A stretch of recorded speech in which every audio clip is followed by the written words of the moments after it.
নমস্কার, শুভঙ্কর কয়াল ইউটিউব চ্যানেলের পক্ষ থেকে আপনাদের সবাইকে স্বাগত। রাজ্য স্টাফ সিলেকশন কমিশনের নতুন চেয়ারম্যান নিযুক্ত হলেন, এই মর্মে একটা খবর এসেছে। খবরটা আমি আপনাদের দেখাই। আকাশবাণী সংবাদ কলকাতার ফেসবুক পেজে তারা জানিয়েছেন এবং তার সাথে সাথে বিভিন্ন জায়গা থেকে জানা যাচ্ছে এবং এই সংক্রান্ত কিছু ইনফরমেশন বিভিন্ন জায়গায় রয়েছে। আমার টেলিগ্রাম গ্রুপেও কয়েকজন বন্ধু শেয়ার করেছিলেন এই বিষয়টা নিয়ে। তো দেখুন, আকাশবাণী সংবাদ কলকাতায় রাজ্য স্টাফ সিলেকশন কমিশনের নতুন চেয়ারম্যান হলেন অবসরপ্রাপ্ত আইপিএস বিবেক সহায়।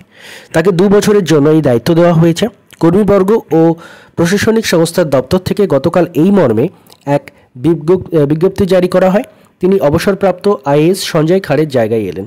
শ্রী খাড়ের কার্যকালের মেয়াদ 29শে মে শেষ হয়ে যায় এবং লোকসভা নির্বাচন চলায় নতুন করে কাউকে এই পদে দায়িত্ব দেওয়া যায়নি। এটাই হচ্ছে খবর। তো এবার প্রশ্ন হচ্ছে যে স্টাফ সিলেকশন কমিশনের নতুন চেয়ারম্যান নিযুক্ত হলেন, তাহলে কি নতুন বিজ্ঞপ্তি আসবে?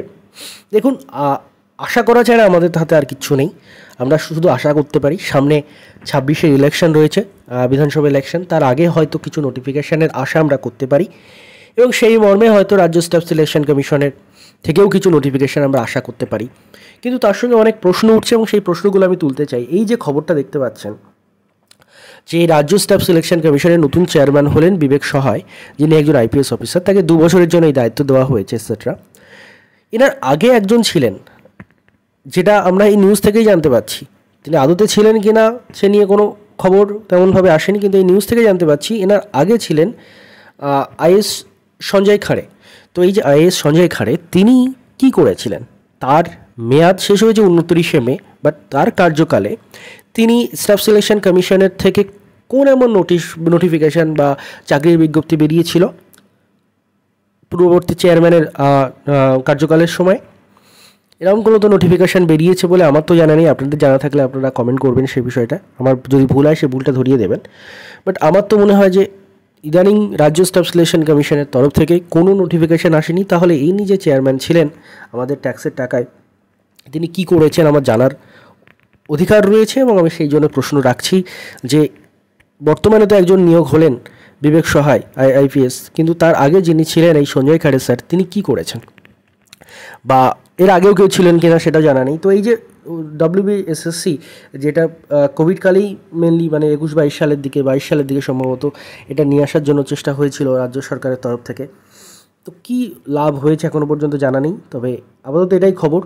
খুব আশাব্যঞ্জক কিচ্ছু না, কারণ যতক্ষণ না কিছু হচ্ছে আশা করার মতো কিছু নেই। তবে তবুও আশা করতে হয়, যেহেতু সামনে একটা ইলেকশন রয়েছে এবং রাজ্য স্টাফ সিলেকশন কমিশনের তরফ থেকে যদি কিছু নোটিফিকেশান আসে বিভিন্ন কারণ, যখন এই রাজ্য স্টাফ সিলেকশন কমিশন নিয়ে আসার কথা বলা হয়েছিল তখন বলা হয়েছিল রাজ্যের গ্রুপ বি, গ্রুপ সি এবং গ্রুপ ডি এই 3টে পোস্টের ক্ষেত্রে রিক্রুটমেন্ট করবে কিন্তু এই রাজ্য স্টাফ সিলেকশন কমিশন। সেটা নিয়ে কিন্তু এখান থেকে 2-3 বছর আগে বিধানসভায় বিল পাস হয় এবং তারপর থেকে কি হয়েছে না হয়েছে কিচ্ছু জানা নেই কারো কাছে। সবই ধোঁয়াশাপূর্ণ, কাজ এগোচ্ছেই কি এগোচ্ছে না কিচ্ছু না। এই যে একজন চেয়ারম্যান ছিলেন তিনিও যে কী করেছেন জানা নেই, নতুন একজন আসলেন তিনিও যে কী করবেন তাও জানা নেই। তো ধন্যবাদ আপনাদের সবাইকে। তেমন আশাব্যঞ্জক কিছু নয়, তবু আশা রাখতে হয় যে নতুন হয়তো নোটিফিকেশান আসবে এবং সেই আশা নিয়েই আমাদের বাঁচতে হয়, এটাই বলার, আর কিচ্ছু না। ধন্যবাদ আপনাদের সবাইকে।